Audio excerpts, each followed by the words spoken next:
Yeah, let's quickly talk about what is the maximum salary of an employee from employee table.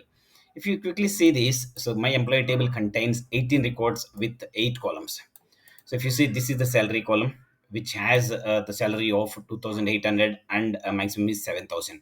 So let's quickly prepare a query to get the maximum salary. So by using max keyword or max windows function, you can identify a maximum salary of an employee. Select max salary from employee. Yeah, you'll get it 7,000. And there's one more case I want to talk about here. I want to identify maximum salary on the job wise. So you will be applying a group by function along with the max aggregate function. So you can prepare like this: select job max salary from employee group by job. So now if you run this, you will get the salary, maximum salary on the top of each and every job. So here if you see, this analyst is 7,000, this analyst is 3,000, and a manager, president, salesman, and so on, like this. So each and every job is a different spell here if you see. So that's how you identify maximum salary on job wise as well as entire organization wise.